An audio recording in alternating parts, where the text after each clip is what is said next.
ಕಲ್ಪಿಸುವಂತೆ ಒತ್ತಾಯಿಸಿ ಕರ್ನಾಟಕ ರಕ್ಷಣಾ ವೇದಿಕೆ ಶಿವರಾಮೇಗೌಡ ಬಣದ ತಾಲೂಕಾ ಘಟಕದಿಂದ ತಹಸೀಲ್ದಾರ್ ಮೂಲಕ ರಾಜ್ಯಪಾಲರಿಗೆ ಮನವಿ ರವಾನಿಸಲಾಯಿತು.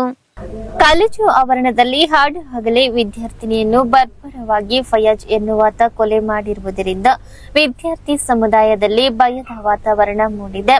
ಕೊಲೆಗಾರ ಕಾಲೇಜಿನ ಒಳಗಡೆ ಬಂದು ರಾಜಾರೋಷವಾಗಿ ಇಂತಹ ಕೃತ್ಯ ಎಸಗಿರುವುದು ಗಮನಿಸಿದರೆ ರಾಜ್ಯದಲ್ಲಿ ಕಾನೂನು ಸುವ್ಯವಸ್ಥೆ ಕುಸಿದು ಹೋಗಿರುವುದಕ್ಕೆ ಸಾಕ್ಷಿಯಾಗಿದೆ.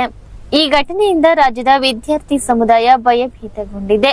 ಪೊಲೀಸರು ಈ ದುಷ್ಕೃತ್ಯವನ್ನು ಗಂಭೀರವಾಗಿ ಪರಿಗಣಿಸಿ ಅಪರಾಧಿಗೆ ಕಠಿಣ ಶಿಕ್ಷೆ ಆಗುವ ಹಾಗೆ ನೋಡಿಕೊಳ್ಳಬೇಕು. ಆ ಮೂಲಕ ಮೃತ ವಿದ್ಯಾರ್ಥಿನಿಯ ಕುಟುಂಬಕ್ಕೆ ನ್ಯಾಯ ಒದಗಿಸಬೇಕು ಎಂದು ಪ್ರತಿಭಟನಾ ನಿರತರು ಒತ್ತಾಯಿಸಿದರು. ಈ ಸಂದರ್ಭದಲ್ಲಿ ಕರ್ನಾಟಕ ರಕ್ಷಣಾ ವೇದಿಕೆಯ ಶಿವರಾಮೇಗೌಡ ಬಣದ ತಾಲೂಕಾಧ್ಯಕ್ಷ ಜಿ ಸುರೇಶ್ ಗೊಬ್ಬರಕಲ್, ನಗರ ಘಟಕದ ಅಧ್ಯಕ್ಷ ದೌಲ್ಸಾಬ್ ದೊಡ್ಡಮನಿ, ಉಪಾಧ್ಯಕ್ಷ ಹನುಮೇಶ್ ತಿಪ್ಪನಟ್ಟಿ, ಪದಾಧಿಕಾರಿಗಳಾದ ಮಲ್ಲಿಕಾರ್ಜುನ್, ಪರಶುರಾಮ್, ರಾಮಾಂಜನೇಯ, ನಬೀಸಾಬ್, ಪವನ್ ನೇಕಾರ, ವಿಘ್ನೇಶ್ ಸೇರಿದಂತೆ ಅನೇಕರಿದ್ದರು.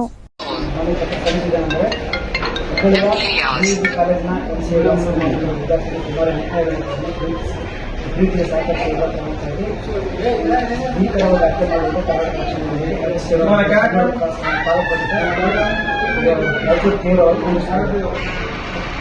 ಪ್ರೀತಿ ವಿಚಾರವಾಗಿ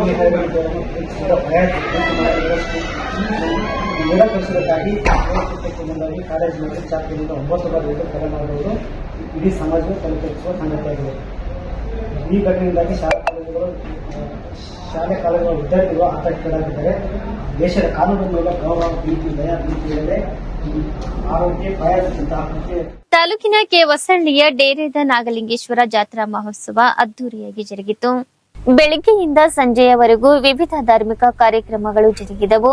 ಬೆಳಿಗ್ಗೆ ಶ್ರೀ ನಾಗಲಿಂಗೇಶ್ವರ ಮೂರ್ತಿಗೆ ಅಭಿಷೇಕ, ಪುಷ್ಪಾರ್ಚನೆಯ ಮೂಲಕ ಪ್ರಾರಂಭಗೊಂಡ ಜಾತ್ರಾ ಮಹೋತ್ಸವ ರಥೋತ್ಸವದ ಕಳಸ, ಡೊಳ್ಳು ವಾದ್ಯಗಳೊಂದಿಗೆ